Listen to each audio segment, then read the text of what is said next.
दुनिया में सबसे पावरफुल चीज क्या है? इमोशंस। लेकिन उनको कंट्रोल करना दुनिया का सबसे मुश्किल काम है। पर क्या करें, दुनिया में सिर्फ वही लोग कामयाब होते हैं जो सिर्फ और सिर्फ इमोशंस को कंट्रोल कर पाते हैं। ब्रांड भी वही कामयाब है जो इमोशन को टैकल कर पा रहे होते हैं। तो मैं हूं ना, मैं आज आपके लिए कुछ ऐसे स्टेप लेके आया जो कि आपको हेल्प आउट करेंगे कि कैसे आप अपने इमोशंस को समझ सकते हैं और साथ साथ अपने इमोशंस को कंट्रोल कर सकते हैं। इवन के इन प्रैक्टिसेस के बाद आप दूसरों के इमोशंस को भी काफी हद तक समझ जाओगे, पर उसके लिए ये वीडियो आपको पूरा देखना होगा।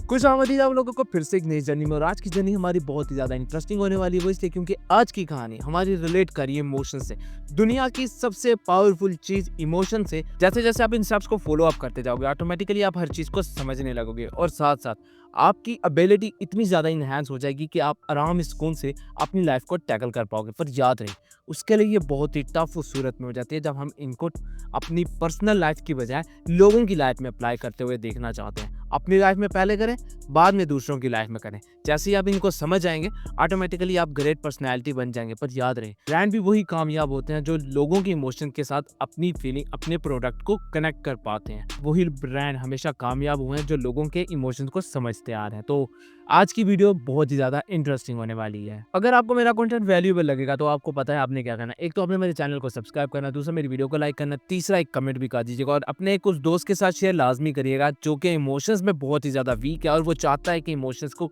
अच्छे से कंट्रोल कर पाए।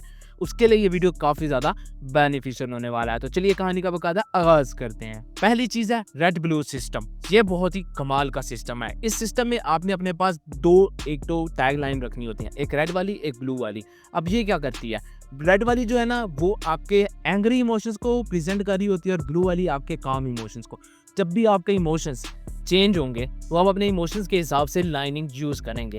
जब मेरे इमोशंस बहुत ही ज़्यादा ख़राब हो जाते हैं, मुझे अपनी सिचुएशन को देखने की कौन सी है, I will use that colour of pen. मैंने जैसे ही वो लाइन लगा ली तो अब मुझे समझ में आ गया यहाँ पे मेरे इमोशंस ख़राब हो जाते हैं। फिर वही सेम सिचुएशन में दूसरी चीज़ भी अप्लाई करेंगे। अब यहाँ पे आपने सबसे पहले इमोशंस को समझना है। रेड एंड ब्लू लाइन दोनों आपको हेल्प आउट करते हैं कि कैसे आप अपने इमोशंस को समझ सकते हैं। इसके लिए आपको काफ़ी ज़्यादा प्रैक्टिस चाहिए होगी। वो इसलिए क्योंकि ये दोनों सिस्टम बहुत ही ज़्यादा इम्पैक्टफुल होते हैं। ये आपको हेल्पफुल कर रहे होते हैं अपने इमोशंस के साथ साथ सामने वाले इमोशंस को भी समझने में। और इवन के आप अच्छे से समझ जाएंगे इस प्रैक्टिस के बाद कि किसी भी इमोशंस को कैसे एनालाइज किया जा सकता है।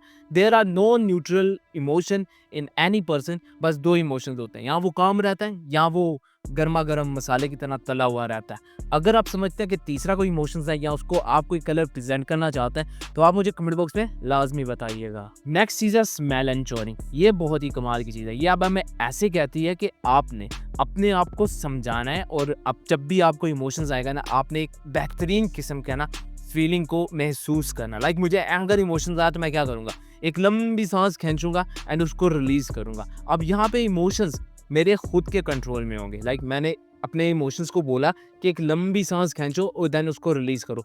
यहाँ पे इम्पैक्ट किस चीज़ का होगा, यहाँ पे इम्पैक्ट इस चीज़ का होगा कि मेरी जो इमोशंस होंगे ना करंटली, वो ऑटोमेटिकली डिक्रीज हो जाएंगे। एक ऐसे डिक्रीज होंगे कि उसको खुद भी नहीं समझ आएगा कि भाई ये हुआ क्या। अब वो जो आप स्मेल महसूस करोगे ना, या वो जो आप सांस खींचोगे, उसमें एक ऐसी स्मेल होगी जो कि आपके करंट इमोशंस को डिक्रीज करी होगी। अगर आप एंगर में हो तो काम में रहने के लिए वो स्मेल काम आएगी, और अगर आप काम हो तो फिर तो मेरा नहीं ख्याल कि आपको एंगर रहने की ज़रूरत है।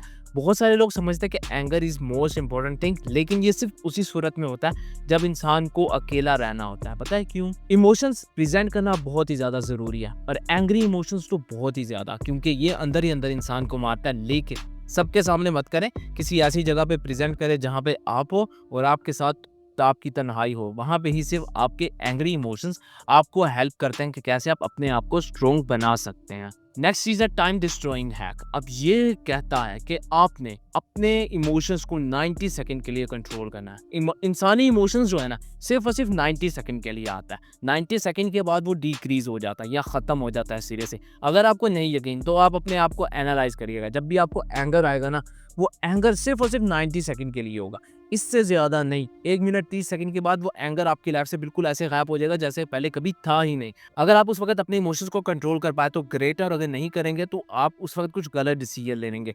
बहुत सारे कामयाब लोग अपने आप के इमोशंस को समझते हैं और उन्हें पता है कि 1.5 मिनट की कहानी बहुत ही ज़्यादा इंटरेस्टिंग है, तो वो उस 1.5 मिनट में कोई काम नहीं करते हैं और कोई डिसीजन नहीं लेते हैं। वो अपने आप को दुनिया से कट आउट कर लेते हैं एक ऐसे टाइम के लिए जब वो वहाँ से बाहर आते हैं तो बिल्कुल रिलैक्स होते हैं और वो सारी चीज़ों को समझ चुके होते हैं। इंसानी इमोशंस में ना इतनी ज़्यादा पावर होती है कि ये इंसान की ज़िंदगी को ख़राब भी कर सकते हैं, इंसानी ज़िंदगी को बना भी सकते हैं। बट ये डिपेंडेंट होता है सामने वाले इंसान पे कि वो इस चीज़ को कैसे टैकल आउट कर रहा है। लेकिन मसला वहाँ पर आएगा जहाँ पे आप इसको टैकल आउट नहीं कर रहे होंगे।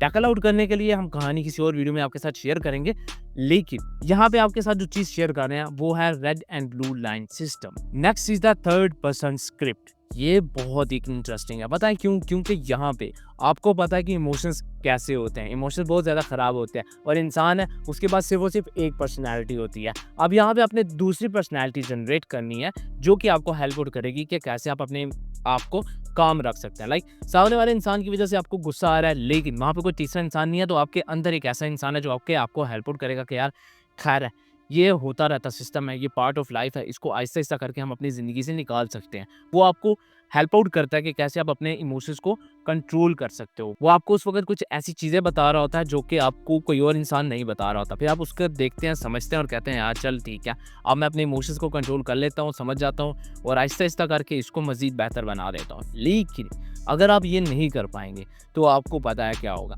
मसले मसाइल मज़ीद ज़्यादा हो जाएंगे, इमोशंस बहुत ही ख़राब हो जाते हैं। इंसानी इमोशंस जो है ना, ये इंसान को बहुत ही ज़्यादा ख़राब भी करते हैं और बहुत ही ज़्यादा बनाते भी हैं। इंसानी इमोशन इंसानों को एक दूसरे के साथ कनेक्ट करने के लिए बहुत ही अहम होते हैं।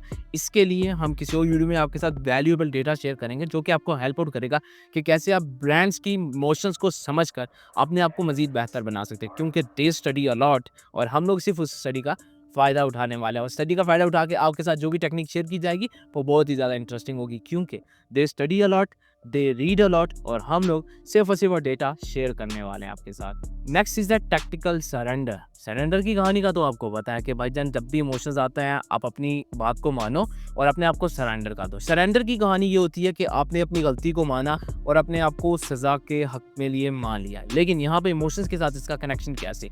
इमोशंस के साथ कनेक्शन ऐसे हो गया कि लाइक मुझे समझ आ गया कि मेरी गलती है, और ज़ाहिरी बात है इंसान को इमोशंस भी तभी राइज होते हैं जब उसे लगता है कि वो गलत है और बहुत सारे लोग उसको डांट रहे होते हैं। अगर उसकी गलती नहीं भी होती है तब भी उसको इमोशंस आते हैं, तब आपने सरेंडर करना है, हाथ उठा लेना है, कहना भाई ख़त्म, ठीक है, जो आप लोग कह रहे हैं बिल्कुल ठीक है, मैं यहाँ से जा रहा हूँ, ठीक है, फिनिश इट ऑल। यहाँ पे आपने सरेंडर कर दिया। सामने वाले इंसान को लगेगा कि यार वो जीत चुका है। फिर आपने पता क्या करना है, आपने अपने इमोशंस की गेम खेलनी है। फिर आपने अपनी वो सारी चीज़ें शेयर करनी है जो कि सामने वाले इंसान को डीमोटिवेट करेंगी। आप खुद तो मोटिवेट हो चुके हैं कि अपने आप को कैसे बचाना है, वो भी सामने वाले इंसान की इमोशंस से। फिर आपने क्या किया, फिर आपने यूज़ की अपनी टेक्निक, और टेक्निक को यूज़ करके सामने वाले इंसान को भाई आपने पूरे का पूरा हिला डाला। और जैसे ही वो सामने वाला इंसान हिल जाता है ना, तो फिर ये सरेंडर वाला सिस्टम कहता है कि अब आपने तो पहले सरेंडर डाल दिया था, अब दूसरे इंसान की बारी है सरेंडर डालने की। अगर वो नहीं डालता तो वहाँ पे हाथापाई हो सकती है। तो कोशिश करिएगा कि सरेंडर डाल के आप ज़रा साइड लाइन हो जाइए, क्योंकि वो आपने सुना तो होगा कि गलती मानने वाला इंसान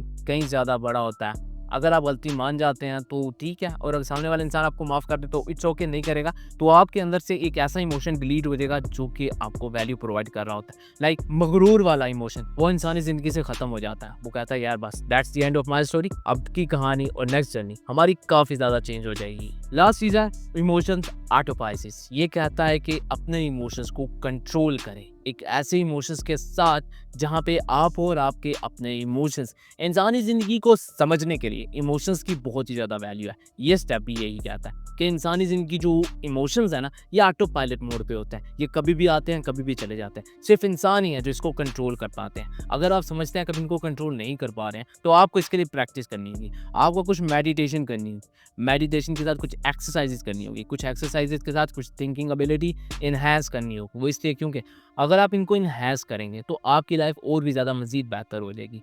लेकिन मसला वहाँ पर आएगा जहाँ पे हम मेडिटेशन की बजाय लोगों को अपना रिमोट पकड़ा देंगे और कहेंगे भाई हमें कंट्रोल कर। हमें कंट्रोल करोगे तो इमोशंस ऑटोमेटिकली आपकी लाइफ में बहुत ही ज़्यादा इंपैक्टफुल होने वाले हैं। और अगर आप समझते हैं कि आप इमोशंस को ऑटोपाइसिस से हटाकर अपने लिए एक ऐसे इमोशंस कंट्रोलर को दे सकते हैं जो कि आपको अच्छे से चलाए, तो ऐसा नहीं है। आप ही वो इंसान है जो अपने इमोशंस को कंट्रोल करके अपने आप को चला सकते हैं। अगर आप समझते हैं आप नहीं चला सकते तो कोशिश करें किसी और को दे दें, वो आपको फिर अच्छे से चलाएगा। फिर आपको समझ आ जाएगी कि क्या सिस्टम है और क्या नहीं। इमोशंस बहुत सारी जगह पे काम आते हैं, लाइक जॉब में, स्टडी में, एग्ज़ाम में, टीचर्स के सामने खड़े होकर बात करने में, और भी बहुत सारे लोग हैं, उनकी कहानी किसी और वीडियो में आपके साथ शेयर करूँगा कि किसके सामने इमोशंस इंसान हार जाता है। वो लव के हैं या नफ़रत के, उसकी बात किसी और वीडियो में लाज़मी करेंगे। So this is this small step जो कि आपको हेल्प आउट करते हैं कि कैसे आप अपने इमोशंस को समझ सकते हैं। आप इसके ऊपर मज़ीद ज़्यादा स्टडी करने के लिए आपको डिस्क्रिप्शन में आपको वो सारा डेटा मिलेगा जो कि इससे रिलेट कर रहा होता है। जब आप वो डिस्क्रिप्शन वाला सारे का सारा डेटा पढ़ लेंगे तो आपकी प्रैक्टिसेस और भी ज़्यादा मज़ीद आसान हो जाएगी। तो अगर आपको यहाँ तक कंटेंट वैल्यूएबल लगा तो आपको पता है आपने क्या करना है। एक तो चैनल को सब्सक्राइब, दूसरा वीडियो को लाइक और तीसरा एक अच्छा सा कमेंट।